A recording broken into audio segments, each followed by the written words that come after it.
Depuis la révélation du chapitre 1044, de nombreux fans se sont demandé comment expliquer la négligence du Gorosei. Pourquoi le conseil des 5 doyens n'a pas essayé de tuer Luffy plus tôt. En effet, s'il représente véritablement une menace capable de renverser le gouvernement mondial, il aurait dû prendre des mesures dès le départ. Est-ce vraiment une incohérence? Voyons cela les amis. Salut les pirates, paix et fortune sur vous. Aujourd'hui on se retrouve pour une vidéo qui va parler du Gorosei. On va se demander pourquoi le Gorosei a attendu aussi longtemps avant de vouloir abattre Luffy. Pourquoi ils ont pris leur décision aussi tardivement. Je vais amener des éléments de réponse par rapport à cela. Donc si vous voulez tout savoir, restez jusqu'au bout et ça va être démentiel. Alors les amis, sans plus tarder, je balance la sauce.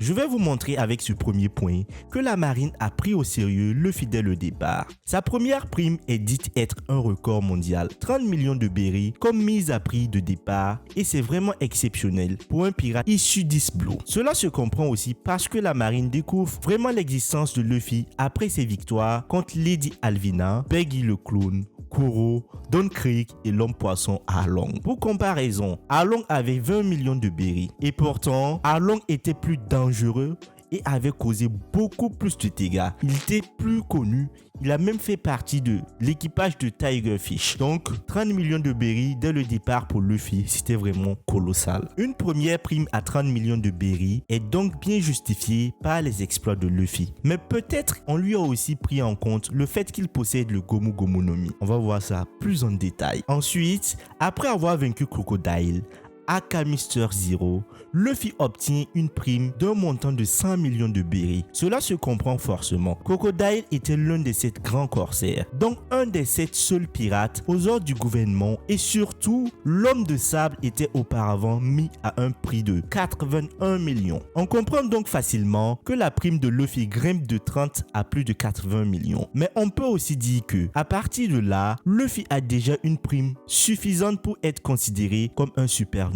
Sa prime est proche de celle de Bonnie à 140 millions de berries, alors qu'Akainu s'est déplacé en personne pour arrêter cette pirate lorsqu'il savait où la trouver. On peut donc en conclure que mettre une prime de plus de 100 millions de berries sur un pirate indique une véritable volonté de le mettre hors d'état de nuire. Cela nous semble finalement anodin puisqu'on croise maintenant beaucoup de pirates avec une telle prime. Mais dans le monde de One Piece, ce n'est vraiment pas anodin. Pour aller plus vite, le reste des primes montre facilement que le gouvernement mondial le prenait au sérieux. Par exemple, après l'incident d'Enies Lobby où Luffy déclare entrer en guerre avec le gouvernement mondial et bat même le CP9, Luffy obtient une mise à prix à 300 millions de berries. Lorsqu'il arrive à l'archipel de Sabaody, il est considéré comme l'un des plus dangereux supernovas. De tous les nouveaux venus, c'est celui que le gouvernement mondial craint le plus, à l'exception de Kid. Pour comparaison, Luffy obtient même une prime de 400 millions après Marineford, alors que la prime du grand corsaire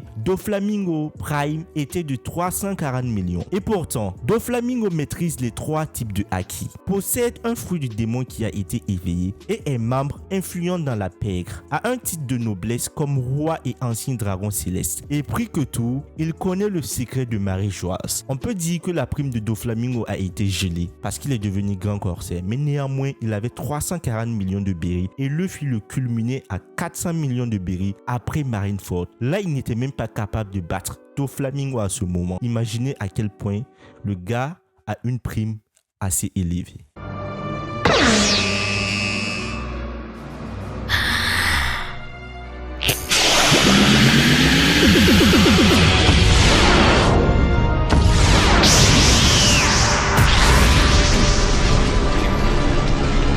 Il faut donc relativiser et comprendre le fait qu'une mise à prix de 300 ou 400 millions de berries est vraiment énorme pour le gouvernement mondial. Ensuite, Luffy obtient même une prime de 500 millions après Dressrosa et enfin 1,5 milliard de berries après Whole Cake Island. Peut-on encore parler de négligence du Gorosei? On comprend donc que niveau Prime, ils n'ont pas sous-estimé Luffy, mais puisque les primes sont apparemment inutiles car les chasseurs de primes sont trop faibles pour affronter Luffy. Pourquoi le gouvernement mondial n'a-t-il pas envoyé un de ses agents ou quelqu'un de la marine pour éliminer la menace? Sur ce point, je voulais ajouter quelque chose. C'est vrai que le fruit de Luffy est cheaté, il est puissant, mais n'oublions pas que le fruit, le Ope Ope no Mi de l'eau est aussi puissant. Le Ope Ope no Mi a une prime de 5 milliards de berries, mais néanmoins, l'eau n'est pas aussi recherchée. Il a même été un grand corsaire. Donc, le gouvernement ne suit pas la logique dans le sens où si ton fruit est puissant, ta prime aussi est aussi puissante. Mais ta prime est mise par rapport à ce que tu as déjà fait. Si les primes étaient en fonction de la puissance du fruit du démon, je pense que l'eau allait avoir une prime de 5 milliards de berries